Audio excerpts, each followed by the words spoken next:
My name is Chris Pearson. I'm the creator of the Thesis theme, co-founder of DIYthemes, and the title of this panel is Simplify the Web to Achieve Your Goals. And in case I don't get on too many tangents and yak too much, we'll at least have time for a 15-minute Q&A at the end of this thing. And hopefully, if I get done in time, we might do a little mini site clinic where one of you guys submit a site and have me look at a page, and I'll just talk about elements that could be optimized on it or something like that. So if we have time, we'll do that, and that'll be great. If not, no worries. I think we'll still get a lot of value out of this thing. So if we're ready, let's kick it off. So basically, the goal of what I want to teach you today is more of a mindset that you use when you build web pages on your site, or when you go about anything on the web with your site, building out content or whatever it may be. It is an approach, a strategic approach to each page that you should take, for best results. People worry about so many different things like SEO. There's just so many things you could be worried about. And my goal today is to kind of get rid of all the fluff and just tell you what the meat is that you really need to be worried about, that at the end of the day is going to make or break your site's pages, your affiliate earnings, whatever your goals are for your pages. I want to help you achieve those goals and get rid of all the stuff that is not working to your advantage, to your means and your ends. So I'm going to start this by explaining exactly how WordPress websites work, or any content management system like Drupal, Joomla, things like that. They all pretty much work the same way. And I think it's helpful to understand how they work, so because that helps us make decisions about what we actually put in our content, and how we make decisions about our themes and things like that. And this also helps us hone in on what is truly important. So we'll kick this off. So basically, like a WordPress site, I'll just use WordPress as a general content management system in this case for this presentation.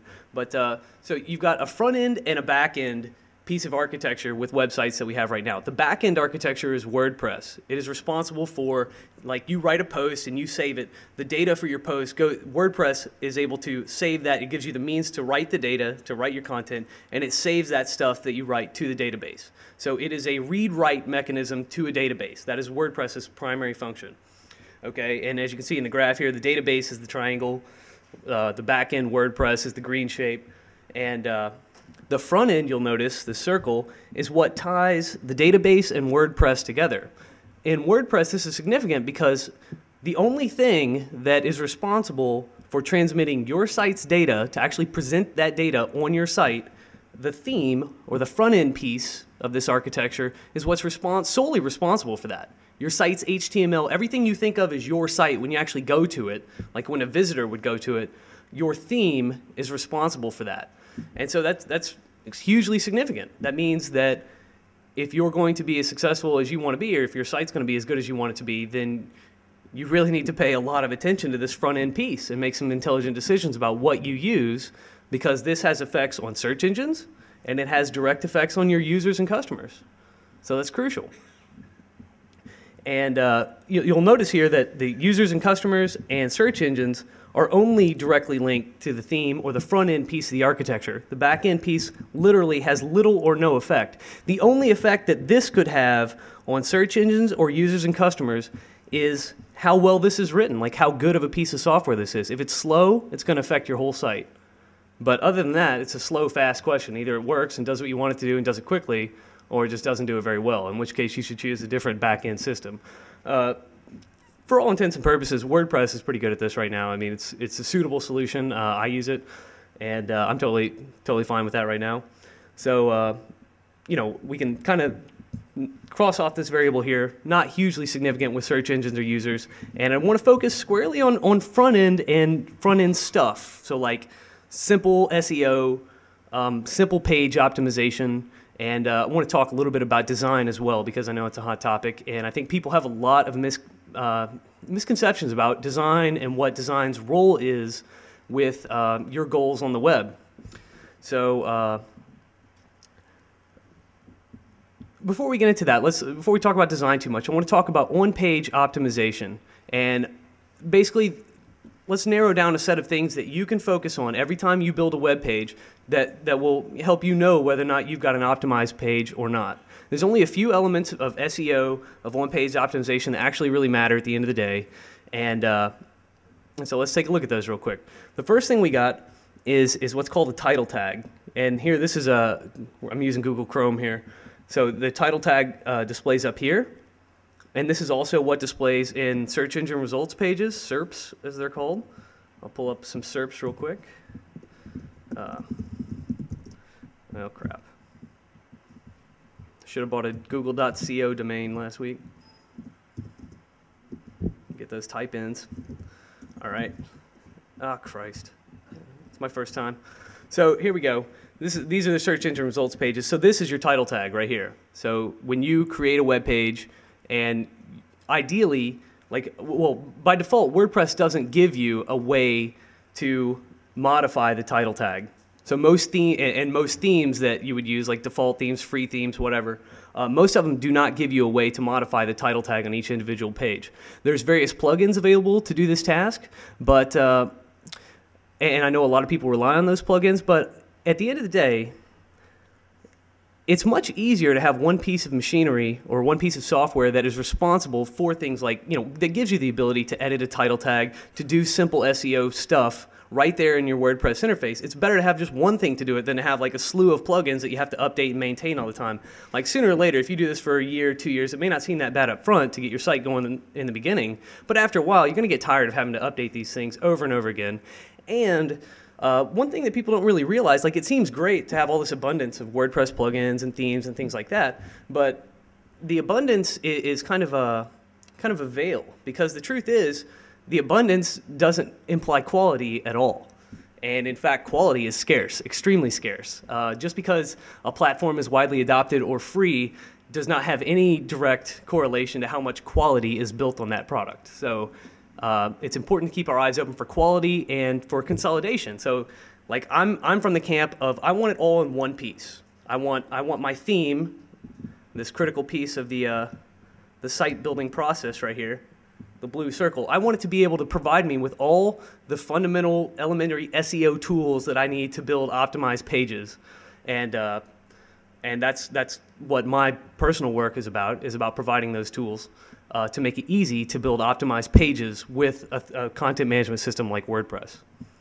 So I was talking about the title tag there, what this is and how you can modify it. There's various themes, the good themes, the quality themes out there will give you the ability to modify the title tag, and also stuff that you can only see in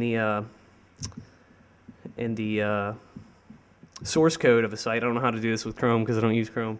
But if you pull up the source code here, you can see there's things called the meta description. I put my mouse cursor down here. Meta description and meta keywords for pages. A meta description is this guy right here, this text that's underneath the title tag in search engine results pages. And so these two elements, which you cannot ordinarily modify with just WordPress or a standard theme, those two elements are really important, because when somebody's searching for terms, let's say you're trying to sell a particular product, when they see your site in the search engine results, these two, the title tag and the meta description, have to tell them something compelling so that they're going to click through. At least that's how I approach this topic. And so you really want to take control of that and think about it when you build a meta description and a title for your pages. Think about click-through rates. Think about relevance, and you really just you want to be relevant to your page. You don't want to be like looking keyword spammy. You want to, this is humans use this. It has to appeal to people. So there's two elements that you need to be thinking about there: title tag and meta description. So that's two things with each page that you build that you're going to want to supply to make sure you have optimized pages. And then the third thing is a great headline. You want to have a great headline. A good theme will serve this in the proper HTML markup. The headline of any given page should be within H1 tags, which is a little bit of, that might be a little bit advanced for some people, but this is something you don't have to think about. A good theme is going to, if you write your title in your WordPress post, when you go into the WordPress interface, type in your title, that's going to automatically insert that text between H1 tags in an optimized manner if your theme is good.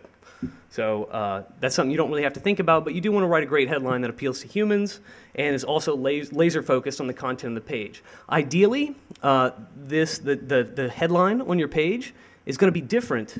It doesn't have to be super different from the title tag, but it does need to be different from it, because you've got two pieces there, two key pieces of content that you can optimize for each page of your site. And so if they're both a little bit different, the title and the headline, you're able to cast a little bit of a wider SEO net, so to speak. So you can accomplish a little bit more by having those two things be different, but similar, because both should describe accurately what is on the page and what the user can expect when they click through from search engines, or just when they arrive at your site. And then the last point is what's going to segue us into the rest of the presentation here. It is to just to recap real quick, let's summarize. Obviously you need to focus on your content. I think it goes without saying, content is king. You need to do a good job with that, but we're talking about everything else that you do besides that. That is your title tag, your meta description, and then a great headline. Those are three things that you really need to focus on. And then the fourth point is simply to minimize on-page distractions and to always consider the goal of each page when deciding which elements need to stay on the page and which ones should be removed. This implies something that I don't think we're accustomed to thinking about when we write a blog post or do something like that using WordPress. And that is, we just write something into the posting box, hit enter or hit publish, and bam, there's our page. And it fits within the context of our site, however our site may be constructed. So I'm going to go to another page here and just show an example. Okay, so this is my personal site. Here's a post. So let's say I write this post and I hit enter. You'll notice all this stuff over my sidebar here on the right. Like, this stuff's here on every page. I don't even think about it. I write my post and I hit enter, and there it is. And it shows up in this context on every page. Well, this isn't really necessarily advantageous. And the reason for that is, what is the goal of each page? Well, if I were selling something on this page, I know from analysis that it's a bad idea to have a bunch of elements all around the page that people can click on, because when they're reading through this, people get a couple paragraphs in, they get a little bit bored, they have short attention spans, they're looking for anything else to click on. We've done significant click analysis on my company site, DIYthemes.com, and we made some decisions on this about element placement and things like that I'm going to share with you in just a little bit.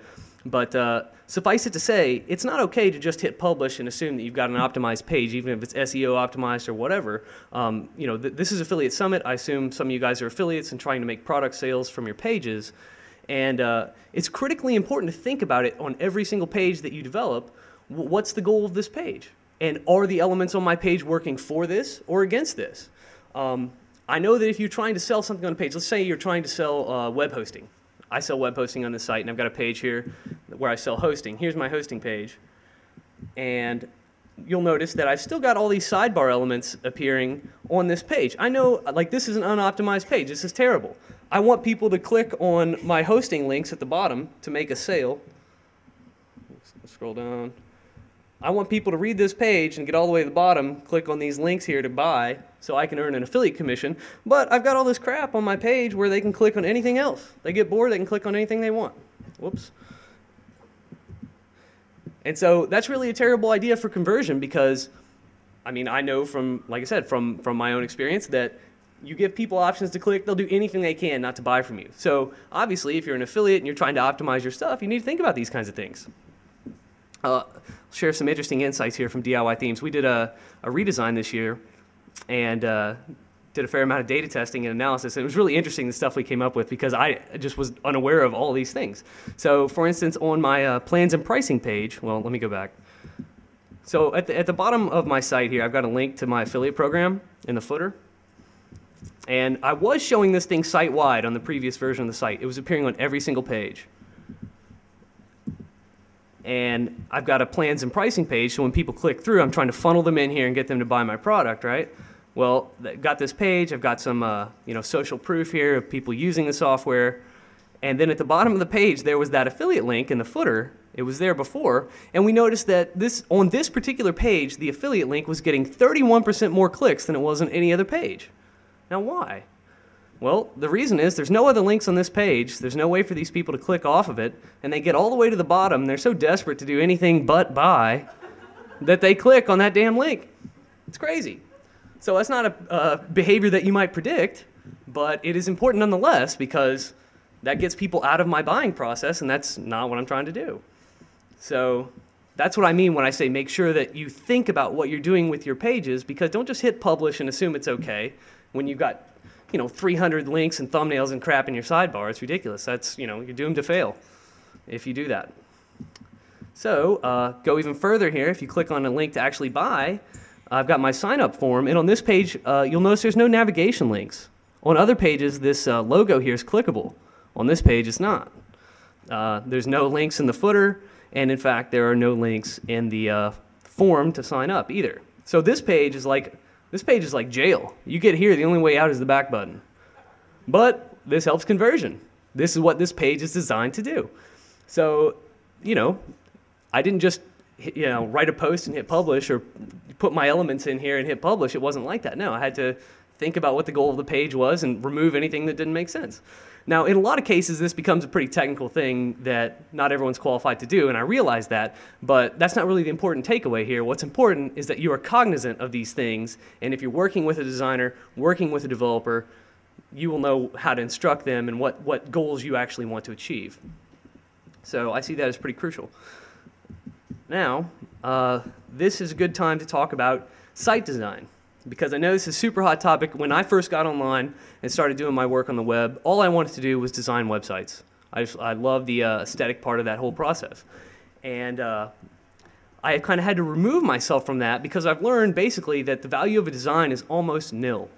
What actually matters is the placement of elements and the goal of a page and how well the elements on that page work towards that goal.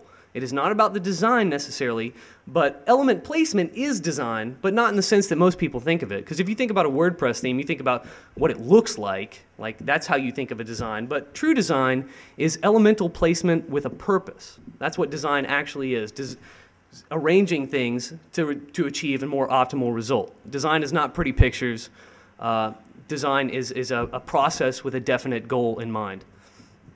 And so I see a lot of people choosing WordPress themes or putting a lot of energy. This is really worse. It's not about what theme you choose. It's about the energy that I see people putting into and worrying about, like the design of their site, the actual look of their site, when what they need to be putting this energy and focus into is the placement of things on their pages. It doesn't matter what they look like, really. I mean, you can do little fancy things like this is a nice looking button right here. Great, but it's about the fact that there's a button right there. That's what matters. It's not what the button actually looks like. So if I can give you a piece of advice when you're building out sites, building out affiliate sites or whatever, and paying designers, paying developers, the only time it's appropriate to really pay a designer or get a design is after you already know where you want everything to go. And you know what needs to go where and what's going to achieve your purpose. It's not about, if you hire some world-class designer and he paints a pretty picture on your site, that's not going to help you out. But you doing this very directed process of finding out where things need to go for you and for what you're trying to sell, that is what's important. Once you know that, then you can hire a designer legitimately, because you'll know exactly what to tell them. And that will yield better results every time, I guarantee it. So, with that point about design out of the way, I think we can focus on we can do a little site clinic here if you guys want. You can submit a page or a site, like hopefully something you're trying to sell a product from. We can take a quick look and do a quick analysis of some pages, all right? So got a couple hands up here. Saw you first.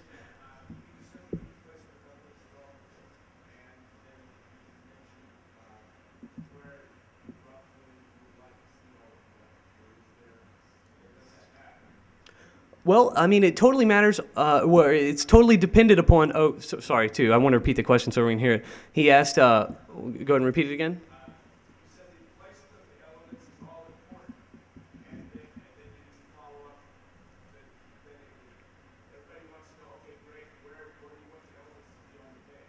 Well, okay. He says. Well, there's a decent way to answer that. He says. So great, you need to know where the elements on the page need to go. Well, then where do they need to go? And the answer to that question is, it's totally dependent on what you're trying to do with a particular page. Well, I mean, but everything's different. And so, like for me, with my web hosting, I think it's probably better for me to get rid of all my sidebar elements. Back on Personified here. Let's see.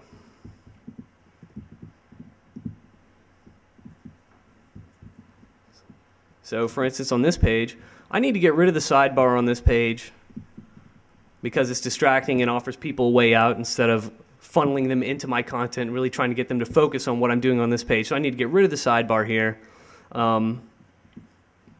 It might be beneficial to put some more details over here on the right-hand side where the sidebar is, maybe a graphic showing what the benefits of buying web hosting that I'm suggesting to them are. So that might be a good use of space there because you don't want the content to be too wide because then it becomes hard to read.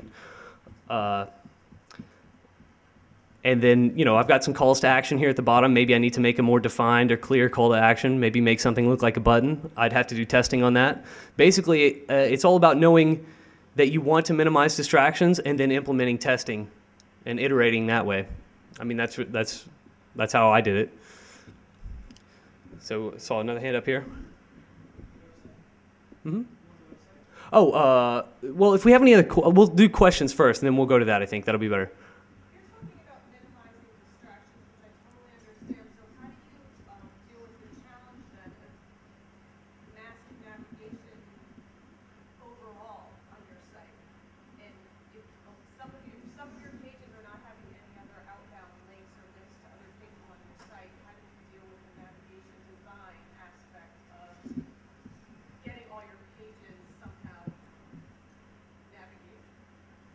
Okay, so I think the question is, if you have, you know, your site navigation at the top, and maybe you have some pages that are not linked from that navigation.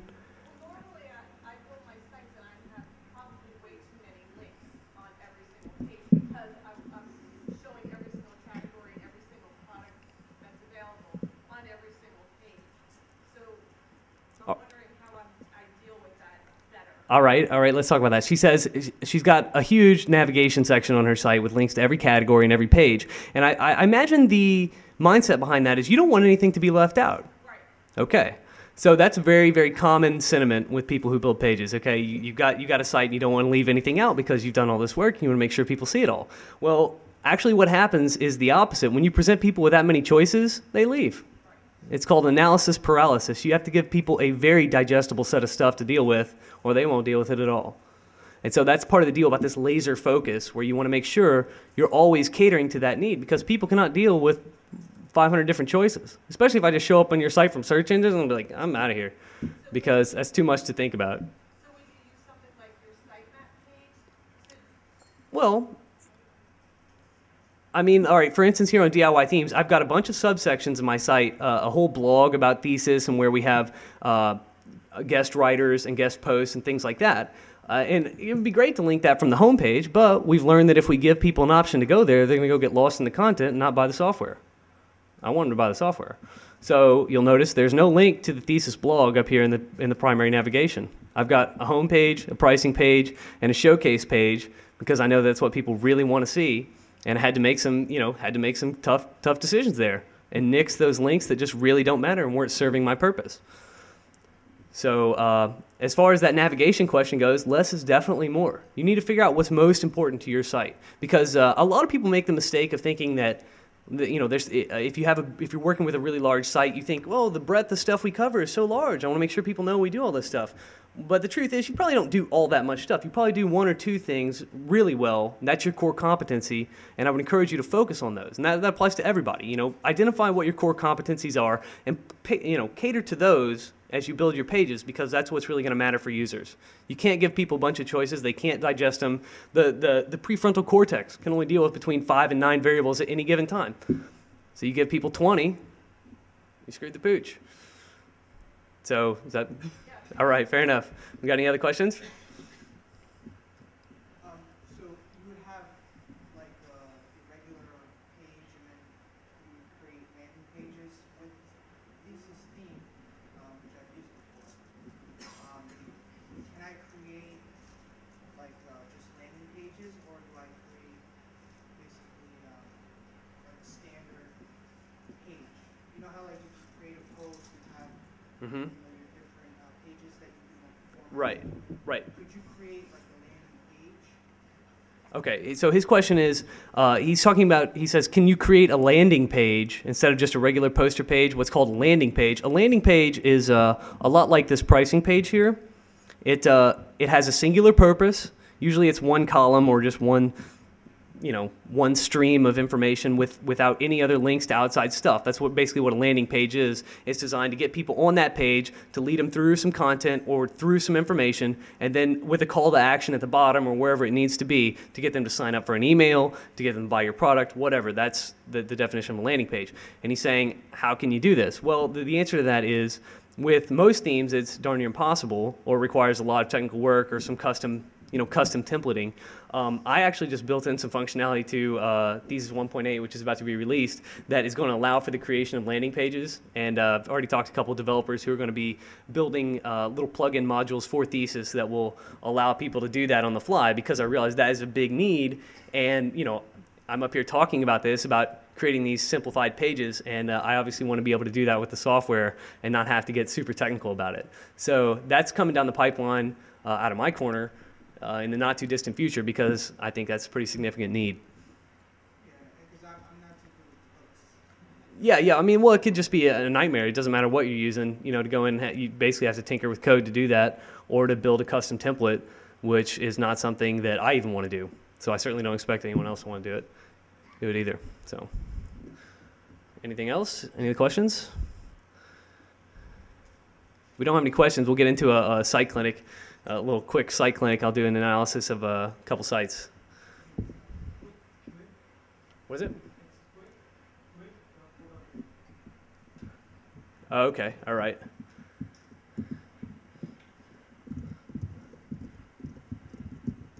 Just right? All right. Okay, so this is Quick Quid. This is guy's site. What's your name? Rashad? Oh, okay, Vishal. So this is Vishal's site, and so is there any particular page that you want to talk about, or I guess we can just start at the top here. So it looks like he's got a login for users at the top. Quite a few navigational choices, but maybe not too many. These are all look pretty relevant. Fair amount of content there. Nice little graphic at the top. This looks okay. You've got a little, quick rundown of benefits on the homepage. Is there any? Do you have any customer feedback or testimonials, or? Oh, there we go. Testimonials. I would suggest putting some testimonials here on the front page, because it's always good to offer social proof on pages where you're trying to sell stuff.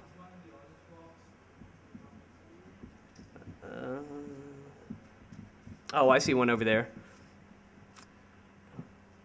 All right. I mean, for my purposes, we had some testimonials on our homepage at DIYthemes, and they were linked, like this one is, to the testimonials page. We decided not to link those. Again, it's all about funneling people and about what the goal of a particular page is. I assume here is to get people to the sign-up page, and so you may want to kind of narrow things down to that purpose. But again, I mean, if you've performed your own testing and stuff like that, that definitely trumps anything I'm telling you today, because you know about your product better than I do.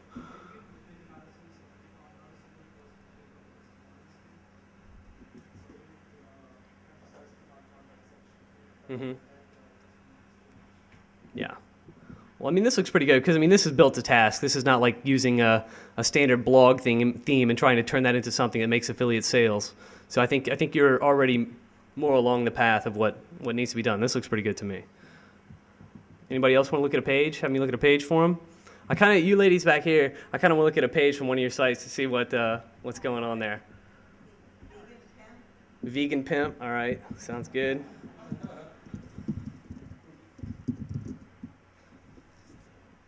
Okay, wow. Just got knocked over. Okay. A lot of stuff to digest there. A lot of info and a lot of links. Okay, one point that actually can apply to everybody up front is the notion of underlying links and what they do visually. Introducing horizontal lines in your layout is absolutely, it chops people's ability to, digest a page visually. It breaks the flow, the vertical flow from top to bottom, to have all these horizontal breaks.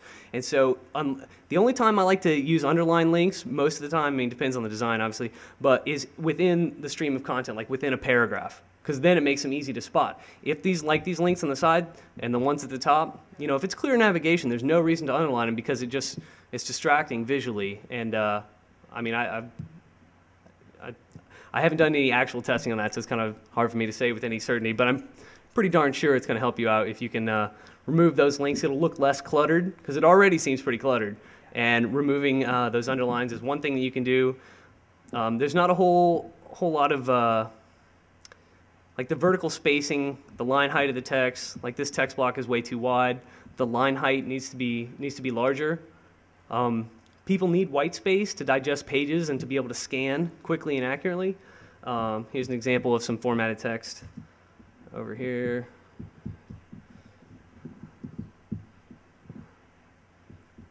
So like I've got this paragraph of text here is a little bit too wide actually for optimum readability, just a bit, but I made the decision to keep it this wide because some of the elements that we had on the page wanted to go big with some stuff. But bottom line is, this is a more generous line height. There's more space. The leading, the space between lines of text is larger. You got clear paragraphs. It looks like something that is formatted for reading, and people will naturally latch onto that. If you have something that's typographically formatted well, it's just like reading a book. People are comfortable with that, and they'll go right to it. So the typography, I think, is paramount for pages because people will start reading a nicely formatted chunk of text before they even realize they're reading it. So that's another, it's kind of a psychological play with sites, but that's something that I, cater to pretty heavily. All right, so let's go back to Vegan Pimp, see what else we can find. So I think, what sells on here? What's a good seller? Okay. I mean, whatever is selling the most, it looks to me like, I see the graphic for the T-shirts and the pumps and the bags. I would pretty much try to optimize this homepage around stuff like that rather than having so many other messages and so many other links. Give them the meat up front, and if they're interested in the least, they're going to seek out other stuff. You provide them convenient pathways to access this other information, but, your goal is to sell. And you need to cater to that need. Don't be everything. Very few people are going to care about all the stuff you offer. Somebody's coming probably for a shirt. Maybe they heard about the pumps. Whatever. Make the meat easily accessible and get rid of the stuff that's not, serving that purpose. The main reason I do sites like this is because I think it's better for SEO. Because you're basically telling the search engine everything that's on your site. And so that's my mentality. Yeah, so, okay, all right. So let's take, that's a good segue there because let's talk about SEO for a little bit. As far as that goes, Google and other search engines are starting to cater to semantically optimized markup. There's been a movement for quite a few years called the Web Standards Movement, where it's basically promoting best practices in HTML development, and that means having a certain, markup presented in a certain way, only the markup you need and nothing more, and pages that load really quickly. Okay, my work is centered around solving that problem, making that an automated thing that you don't have to think about. Because it's so crucial. I view that as the most crucial thing about building pages on the web. You want to make sure they're SEO optimized, and you don't really want to have to think about that. Because it is an automatable, repeatable task, software makes sense to fill that need. And so I write software to do that, and then it makes it, you don't have to do any of that other stuff. You don't have to have all these links and sitemaps. Sitemaps are kind of a vestige of the old days of the web. Like, that's a 2004 topic. I actually wrote an article about that in, I want to say 2006, and I've since deprecated that on my site and said, hey, I no longer advocate this technique at all. It's just not necessary. Google Webmaster tools, I don't know if you've heard of that, if you're using that, that is a fantastic way to figure out stuff about the pages of your site, how fast pages load, how many times people go to certain pages, whether or not you've got dead links, etc. And you can submit an XML sitemap to Google, and that covers the old purpose of telling them all the pages on your site. You tell them the pages on your site through this XML thing that nobody ever sees. There's a plugin that I use called the Google Sitemap Generator for WordPress. That's about the only plugin I use on every site, one of the very few. And that's fantastic for that purpose. And I've had great results with that. I rank like crazy. So I think that's working. And I don't have to do stuff like what you suggested here, like worry about linking to every page. I mean, every page that you have should be linked to from somewhere sensibly, but it doesn't all have to be linked from your homepage, which I realize is like old teaching, and I think that that's bad, and we need to go away from that practice. As far as, you know, I look at SEO as an automated thing now because I've had software that's pretty much covered that need for 2 years, 2+ years, and so to me that's kind of old news. Work with an optimized framework. It's in everyone's best interest, I think, because you can have stable development environments. You can get repeatable systems. So like if you deploy like 5 sites, you work with one framework, and you know you might have a core thing that's related to your business that you deploy on top of these frameworks on each of your sites. That's a really good way to do business. I know a lot of affiliates run a lot of sites, so that makes a lot of sense. I'm sure I know there's people in here who do that, smiling smugly right now. So, all right, anyone? Question here? All right, let's look at another site. No worries. Let's do it. All right.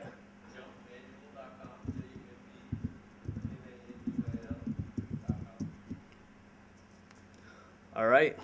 Okay, guys, I'm going to talk about... Whoa, autoplay. Oh my God, fail.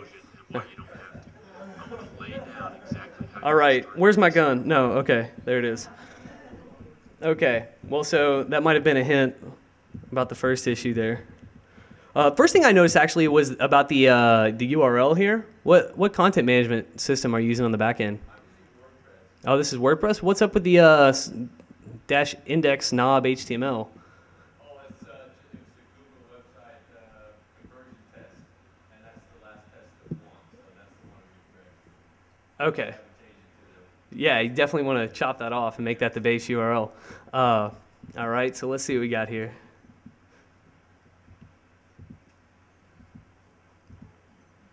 So this is WordPress. Is this just like a title tag or title entry field for this post or page? The jump manual at the top, or is this hand coded? I think it's actually hand-coded because that's a static page. Use static page Yeah. so it loads faster, and also so we can run tests on it as well. Okay. All right. So I mean, you've got the right elements. It looks like on this page. You know, you've got some nice social proof there on the right with the big companies, ESPN, Men's Health, etc. You got a video. You got a satisfaction guarantee seal there, which helps assuage people's fears. Followed the new, just came out this week, Stanford released a thing about website credibility points, like points that will increase the credibility of your website. They did some tests. They found out that if you have testimonials, it's nice to be able to verify those because people are skeptical about that. Sometimes verifying, you've got to, what reminded me that you said all testimonials are 100% verifiable. One way to verify a testimonial is to link to the source, but like I said earlier, you want to minimize links away from your, you want to funnel people and not be linking them off site, so you don't really have to listen to Stanford there. Stanford's not about making money.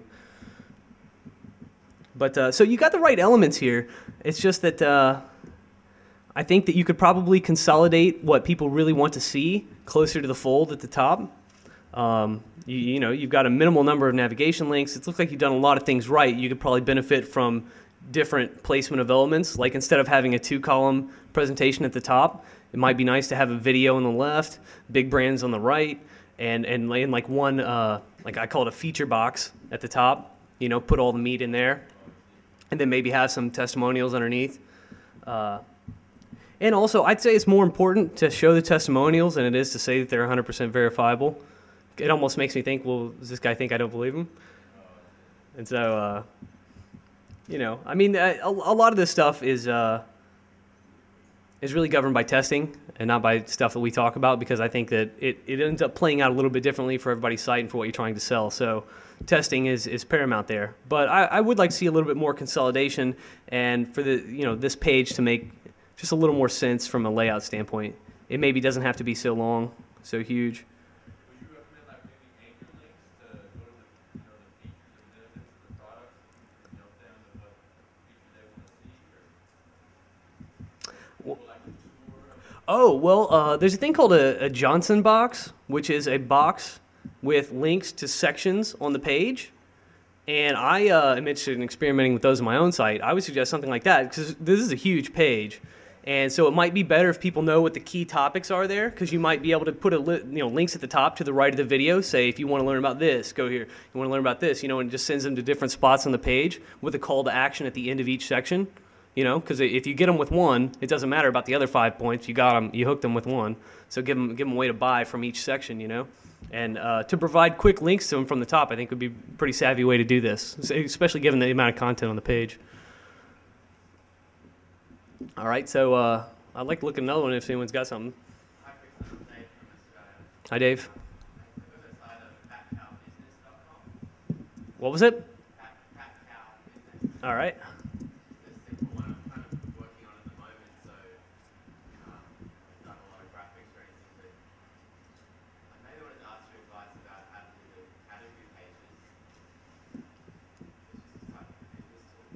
All right. Wow. So this is, I'm overwhelmed. I'm really not totally sure what's going on here because of the amount of information on the page up front. I see.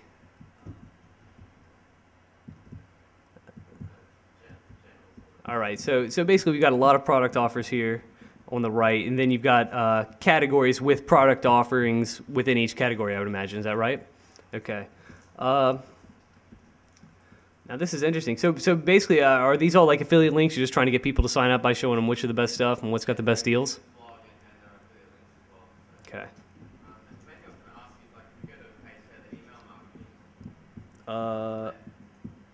Right here?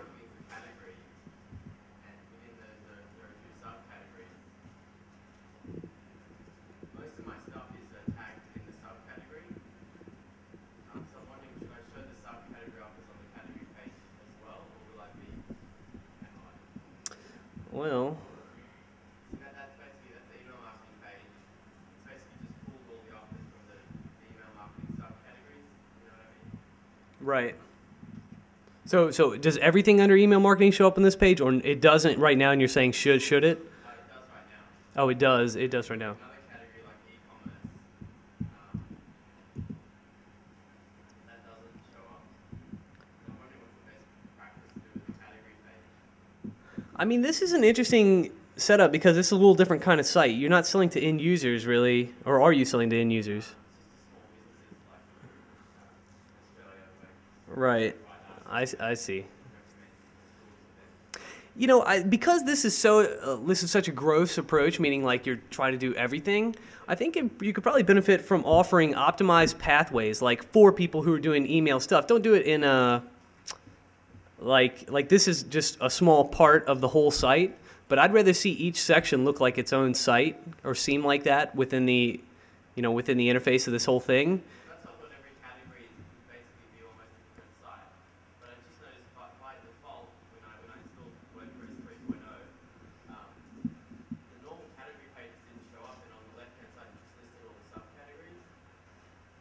Oh, I was probably using an older deprecated function to display the categories on the left.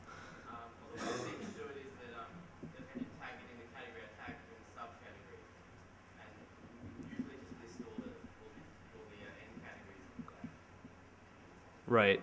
I think I know what you're saying. Like you can, let's say you have nested categories in WordPress. If you click the bottom one, I don't know that it necessarily also clicks the one above it. I think you actually have to do that. So like you could put something in the accept credit card payments online category and not the e-commerce, even though it's a child category of e-commerce.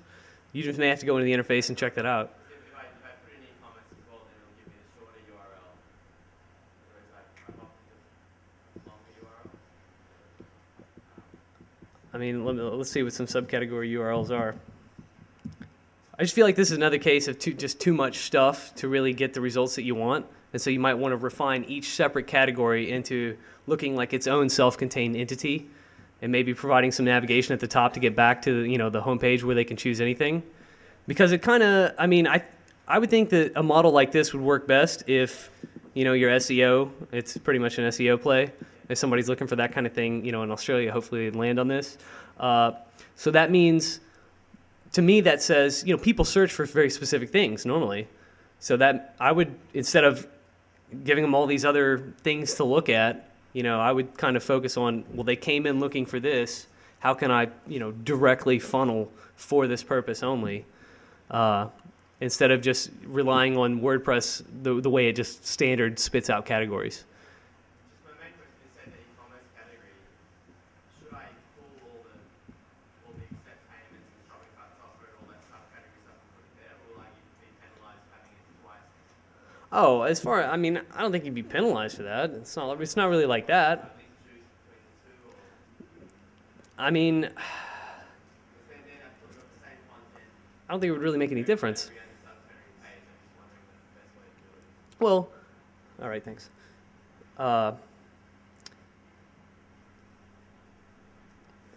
don't think it's problematic at all. I mean, the URL can be except for, this URL right here at the top /e-commerce /accept credit card payments. That's a totally fine URL.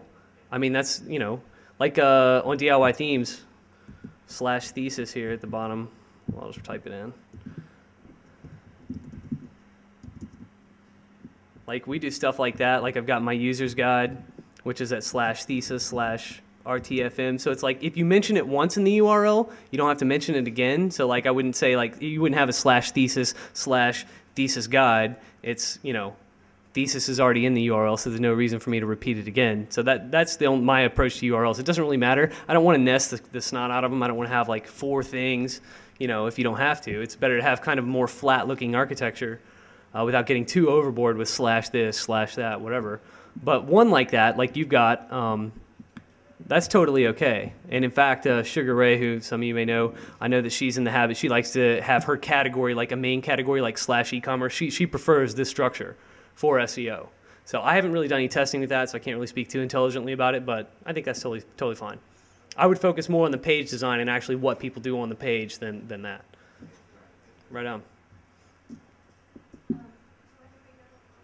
Yeah, let's go. So it's just a simple internet.com, INNET. Okay. It's actually a software download site. And so the goal really is for people to download free software. Mm-hmm. And I'm just conflicted as to whether or not there's too many social media elements and other things on the page, because like 90% of the traffic coming here is first-time visitors, and most people don't actually come back once they download the software. They don't ever come back. Yeah. That's sort of not useful. Well, do you really want them? Is there any reason why you might want them to come back? Are you selling them anything else? Well, we are selling them a license of that they can upgrade to, that they can either come back through directly to the product and go to like a landing page that's driven through a banner, or they could just come back to internet.com and try to purchase directly. If you go to products, there's like free product page. If you go up to the top there, Mm-hmm. under products, you hover over the products. So there's a free and there's a plus. I see. But part of the reason we put some of the other icons on the page is to kind of give people more information because they wanted to make sure we're not rogue virus or something. Right. The company and all that kind of stuff. Right. I'm worried that it's maybe leaving. Well, I'm glad you showed me this page because I think this brings up some important points about the state of the internet as it is now. There's all this buzz about social media and wanting to incorporate that kind of stuff. And all I can say is anytime a fad like this pops up, the number one thing is overreaction. Overreaction. I think having these social links this high up on the left in a very key part where the eye goes, total fail. Unless that's what you're trying to do. Like you got a newsletter sign up on the right. If you're finding that you're providing people a lot of value and getting feedback from the newsletter, put the newsletter over there. This Facebook thing, I don't really like it because I'm sure it slows page load time because it's JavaScript based, but it is offering social proof in this case, so that may be working to your advantage. That may be something that you have to think about. Maybe there's another way you can offer social proof without having, this links to Facebook. Next thing you know, somebody clicks on this and suddenly they're checking out Facebook pictures and they forgot all about you. So may want to think about that. I think a lot of what you've got here is good. It looks to me like it was kind of an afterthought to put all these social media elements in. I'd say go back to basics. and focus on what really matters. Also, if you want people to come back and get the product, in the free version, consider putting some kind of RSS feed type thing in there where you can pump information and say, hey, new version's available, hey, you should upgrade, or just build it into the free one, you know? In my opinion, if you're going to give something away for free, you've got carte blanche to put as many ads in that SOB as you want. So, you know, if that's how you want to drive people back, do that. Every time they have to use that thing, you know, pop an annoying link up there or something. All right, any other sites? There we go. Ticker Tracks. Another site called Ticker Tracks. TICKERERAX. We'll do this, and then he's got one here. I want to make sure I get to you too.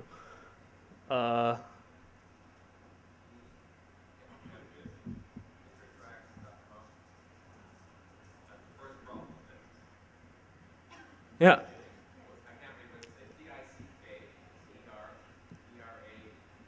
Yes. No, just X. Do I add an S?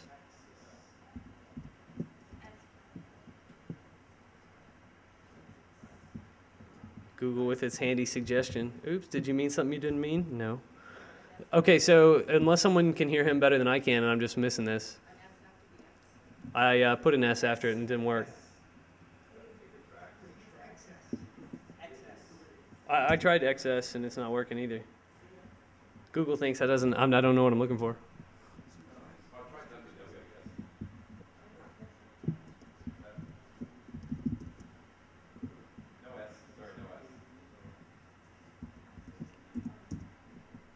So I think the problem with your site is that no one can get to it. Okay. Okay, so first thing, you need an htaccess rewrite to make sure that any type-ins that don't contain www will refer that to the www, because, I mean, I get a lot of direct type-in traffic, and if that wasn't working on my site, I know that'd be a huge problem. All right, so let's see what we got here.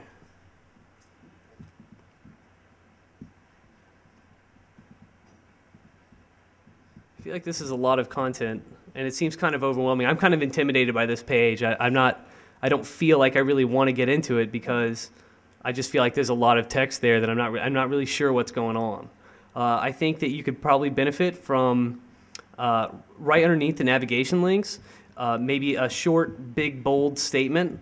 Like on my site, I've got an intro right here. It's easy to run an awesome website with thesis. Some kind of intro that gets people's feet wet and makes them want to read on a little bit more. I think when you put this kind of density of text and information in front of people, it's just overwhelming.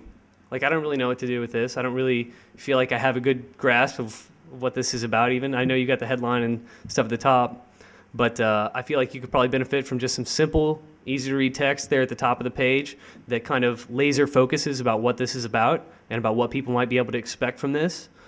That at the top would be good. Looks like you've got... So is this subscribe now link, is this to buy? Is this a recurring revenue model? It is? Okay. Because I don't think it's really appropriate to use subscribe if it's not a recurring model, because that just, you know, it's all about telling people, you set up expectations. You want to make sure you deliver exactly. You get better conversion rates if you set up a particular expectation and deliver exactly to that expectation. That yields a better result every time. In this case, it looks okay. All right, so the colors here, you've got like a gray color that is the primary design color. I would like to see like an orange button maybe instead of the orange text, just something to really make it stand out from the rest of the colors used in the design. That's just one thing there. Getting rid of this information density at the top. This is just too dense. It's too much up front. You know, we just met. I'm not ready to be kissing or even going out on a date yet. Let's talk, you know. These graphs and stuff look good. These videos play on the page? Or do they open up a new module or something? I honestly don't know. All right. Is this your site? It is. All right. One product we have. I see. Okay, I mean, yeah. There's a pretty high information density here. I don't know which of it works to your goals and which does not. That's for you to decide. But I just feel like this is a heavy page, and I think you could probably benefit by lightening it up and making it a a little bit more accessible at the top. You know, invite people in, and then they might delve into the rest of the content. And then also for key elements, a lot of people make this mistake with designs. I see a lot of sites with like blue backgrounds on the page, and then they use blue buttons. And it's like the eye at a glance can't really tell the difference between them, especially if somebody's not really paying that much attention. And so if you have call to action areas, always make sure that visually they're exciting, because people are going to see those. And, you know, if you're selling something, that's what you want. You want that call to action. All right, so we're going to do one more site here. This gentleman has one. Linktracker.com. Link tracker? Yes, that'll be Roger that. All right, this is cool. I like the simple nav. Logo off to the side. Graphic made with MS Paint. No, it's yeah. I definitely see the 37 signals in this. Well, we looked. I'm not ashamed of that. We looked at 37 signals for influence on our design because we know they've done a ton of testing and spent a bunch of money on that. So absolutely, the copycat model is definitely not a bad thing. People are putting out money and research, and we can all benefit because, you know, just look who's successful in what they're doing. That's another way you can help decide where elements go. This gentleman asked earlier, well, how do I know where to put stuff? If you're able to identify similar products or products that serve a similar need from large companies that you know have done a lot of research and work on that, it's okay to emulate that, or at least use that as a guide, and as a, you know, that can help you with your own decisions. You can say, well, they did this with this element. How does this work in my context? So. All right, this looks pretty good. I mean, you got a trial there, invitation to watch a video. Pretty bold claim right there with some info to back it up. I mean, this page looks pretty good to me. Do you know what conversion rates are, or have you done any testing? I'm still testing it. Conversion rate, I think, is according to Google Analytics, slightly below 1%. Okay. All right. The thing is, I have a very big image that explains what the software is. Should I just do text instead of image? Well, that's a good question. I would prefer, like, this graphic here. I would prefer, I mean, it'd be a ton of work and it'd be a pain, but I'd rather have that marked up in HTML with only the graphical stuff actually being graphics. I like to have all text as something that can be indexed by search engines. It doesn't always have to work out that way, especially if the text is meaningless and it's just like for a design-based thing. But whoa. But you know, you have to make that decision. I'd prefer it to be text, especially if it's the least bit relevant, because that just, you cast a bigger search engine net. And you know, this is a powerful page, obviously, so you want to be drawing people to this page with search. You want to use that to your advantage. You know, if I add a lot of text, then the page becomes very long. Well, I mean, this graphic could be presented exactly as is using some pretty intense CSS. That's what I would do personally. But this is pretty ambitious, you know, that's pretty non-standard design. You'd have to be using like absolute positioning and stuff like that. It'd take a designer a few hours to do that. But this looks good, you know, having a video in there, something that people can access easily. Short videos are great.